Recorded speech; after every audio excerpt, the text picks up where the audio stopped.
Hello students, welcome back to my YouTube channel official GSS classes. Board परीक्षा 2023 रसायन विज्ञान important numericals आंकिक प्रश्न most important प्रश्न है 2023 के लिए। ये प्रश्न आंकिक प्रश्न बोर्ड परीक्षा 2023 में 4 मार्च को आपको मिलेगा। क्वेश्चन किस तरीके से आएगा? केमिस्ट्री का आंकिक प्रश्न। एक प्रथम कोटि की अभिक्रिया का अर्ध आयुकाल 60 सेकंड हो। मोस्ट इम्पोर्टेंट क्वेश्चन है, 4 मार्च को बोर्ड परीक्षा में आपको ये मिलेगा। तो कितने समय में अभिक्रिया 90% पूर्ण हो जाएगी? आपसे पूछा है कि एक प्रथम कोटि की अभिक्रिया का अर्धायुकाल। अर्धायुकाल का मतलब होता है, आपको दे रखा है इन्होंने टी हाफ, यानी टी 1/2। टी हाफ का मान दे रखा है आपका 60 सेकंड। कितना है? 60 सेकंड। अब कह रहे हैं तो कितने समय में अभिक्रिया 90% पूर्ण हो जाएगी? टी का मान आपको निकलवा रहे हैं। तो सबसे पहले आपको पता है कि हमें वेग स्थिरांक का मान निकालना है। टी के लिए क्या करेंगे? वेग स्थिरांक का मान निकालेंगे। तो देखिए, सॉल्यूशन जो हमारा रहेगा वो इस तरीके से है। के बराबर ये सूत्र है।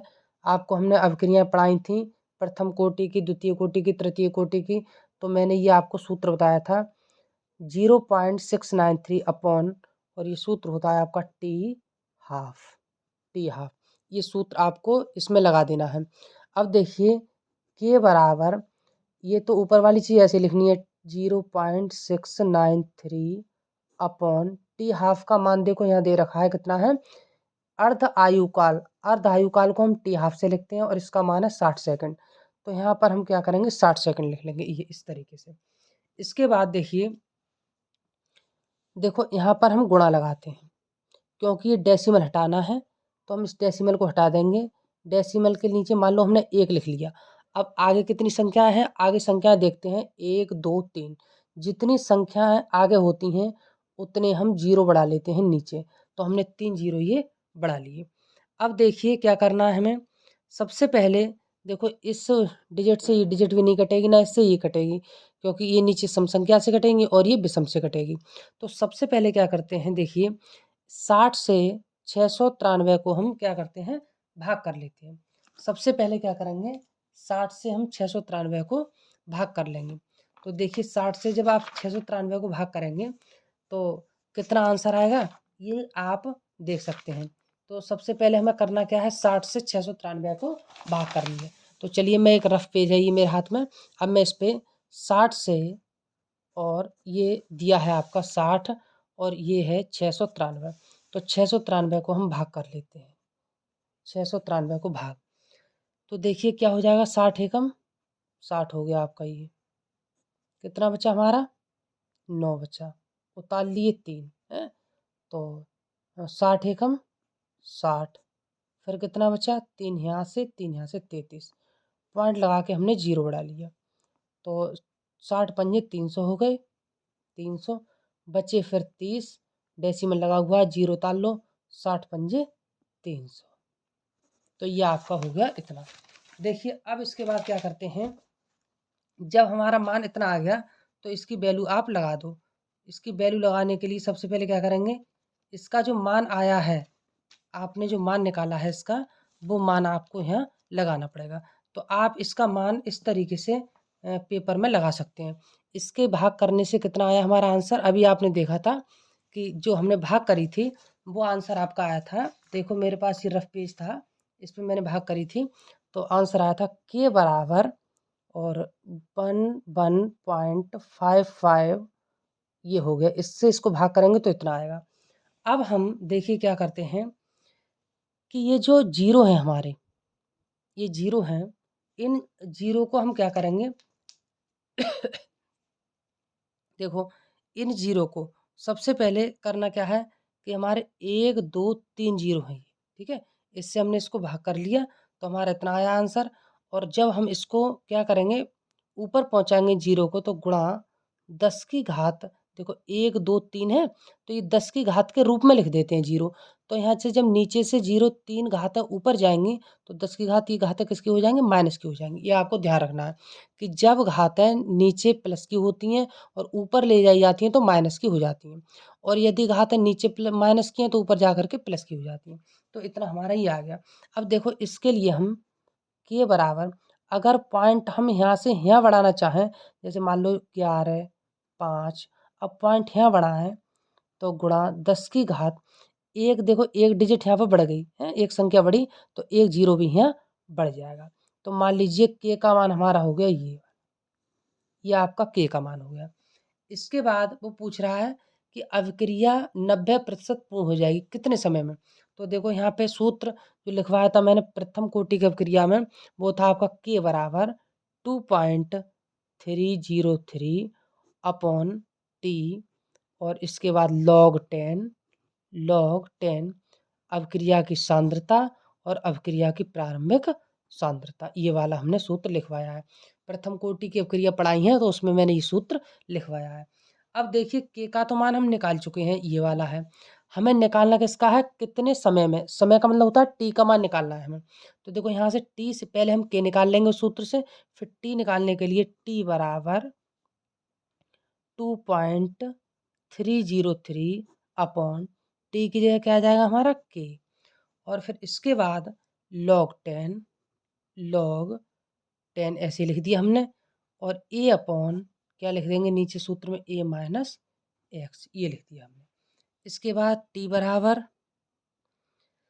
2.303 अपॉन, अब ये के है तो के का मान आप ये निकाल चुके हैं, तो यहाँ पर के का मान 11.5 गुणा 10 की घात -4 हमने ये लगा दिया, गुणा log 10 का होता है 1 तो 1 लिख दिया हमने।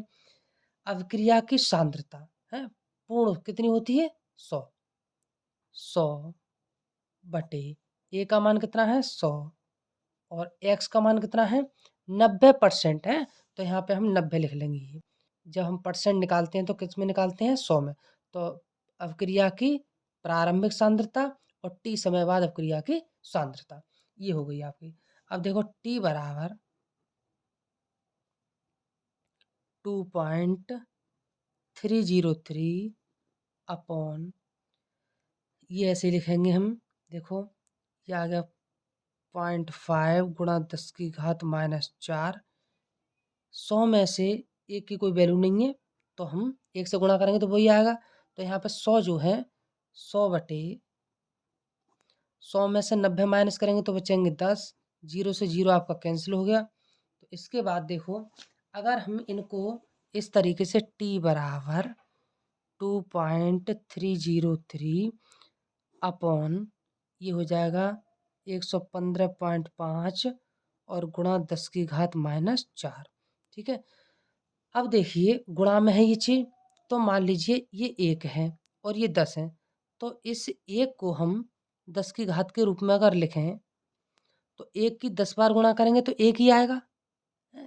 1 की अगर यदि आप 10 बार गुणा करोगे, 1 गुणा 1 गुणा 1 गुणा 1 इस तरीके से, तो कितना आएगा आपका 1 ही आएगा। तो देखो टी बराबर मान हो जाएगा हमारा 2.303 और बटे में ये हो जाएगा आपका ये 0.5, ठीक ये है। अब यहाँ पर सबसे पहले क्या करते हैं कि जो 10 की घात ये लिख लिया ऐसे ही, ये ऐसे ही लिख लिया, 10 की घात -4 रह गए। अब 10 की घात -4 पहले बटे में है, नीचे हैं।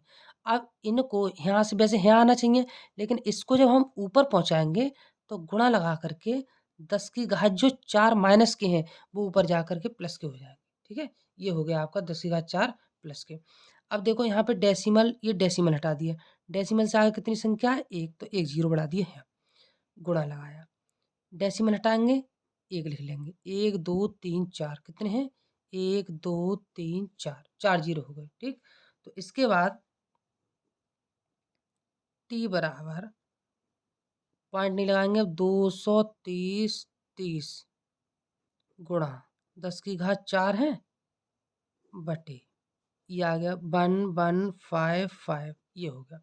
अब देखो ये 10 की घात जो 4 है नीचे, ठीक है, 1 2 3 4, 10 की घात कितनी मानी जाएंगी 0 4, तो 10 की घात 4 जो ऊपर जाएंगी तो किसकी हो जाएंगी ये घात है माइनस की हो जाएंगी, जब प्लस की है नीचे तो ऊपर जा करके माइनस की हो जाएंगी। तो देखो 10 की घात 4 से प्लस का और माइनस का ये आपस में कैंसिल हो गया।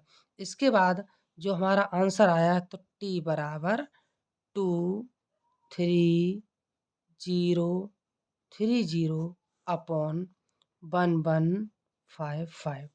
अब हम इससे इसको भाग करेंगे, तो जब हम ये है 55, ठीक है, और ये आ गया 23030, इससे हम भाग करेंगे।